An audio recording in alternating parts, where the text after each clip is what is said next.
Trump is trying to ruin your business. Or wait, or is it Trudeau? No.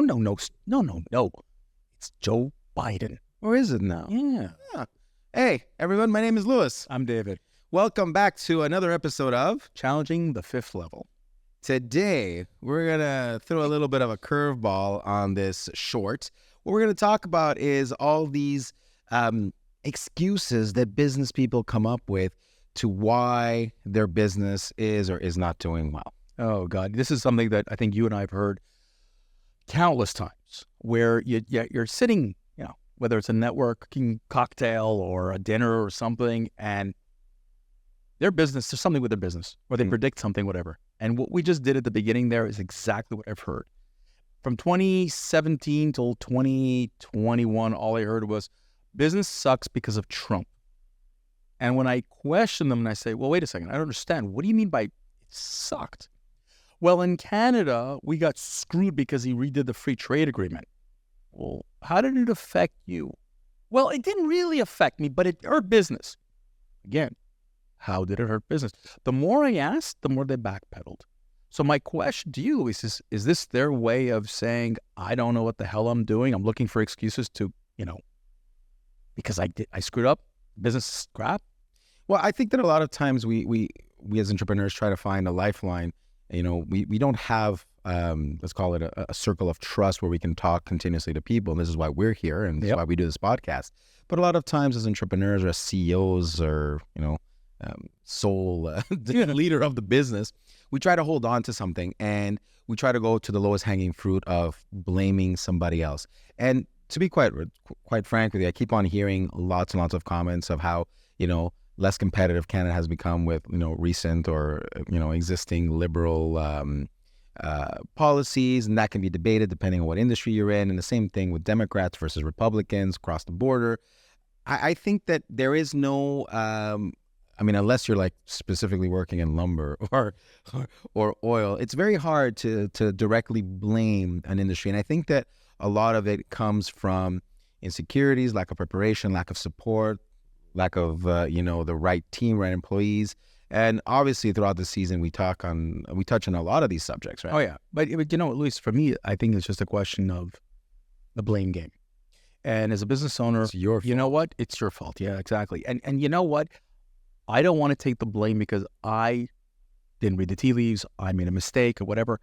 Just better to blame some ridiculously external something. And frankly, how does that help your business? If, in fact, and listen, as you do a SWOT analysis, strengths, weaknesses, opportunities, trends, and you look and you say, in the threats, I should say, in those threats, there could be a political threat, an economic threat, blah, blah, blah. Mitigate. And what are you doing? Mitigate. Blaming, pointing fingers. I mean, listen, we're in Canada. I blame Trudeau for everything, but Trudeau isn't running my business. No, he's not. It's on me. And for every obstacle, there's got to be an opportunity. And so when business owners are sitting there whiny, crying, and I heard that, and I heard it again today in a conversation I had with a consultant. She says, my business isn't growing because my customers are saying they're worried about Trump winning the election in November 2024. And I'm like, That's a year away. Who cares? That's a year away. Who cares? You've got all this time to pivot.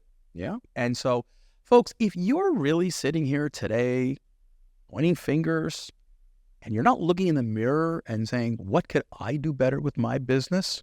Please close your doors to your business. I agree 100%. I think that, I've been in that boat where at a certain point in time I said, it's the country, it's this and that. We as entrepreneurs live in a very interesting era, the digital era, where we can get business from North America as a whole, from Canada and the U.S. It doesn't take much. It takes some planning and strategy. And obviously, if you reach out in the comments, we can definitely recommend some consultants for, cross-border stuff like that. But the reality is we have such an opportunity that, you can lead generate from the States, revenue in U.S. dollars, paying Canadian dollars, which is 40% less. And if you're in Canada. And already in business. But if you're in the U.S., look, here's the thing. You can outsource. Here's the question I ask you. And with this, we're going to wrap it up, my friend. Oh, no, it's Okay? short It's a today. It's a short. If I gave you lemons, can you make lemonade out of it?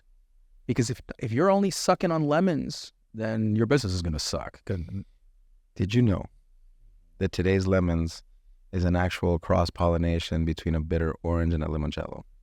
And on that very educational note, thanks again for joining us here on the Challenging the Fifth Level. A short episode. A short episode. We'll be back again with our longer one, but we're all on all the podcasts, YouTube, you name it. Share us, like us, tell us what you want to hear. We want those comments. We want those feedbacks. And until next time, Luis, let's say goodbye. Absolutely. Thank you, everybody. And remember, like, share. It means a lot and it goes a long way for us. Thank you. Cheers.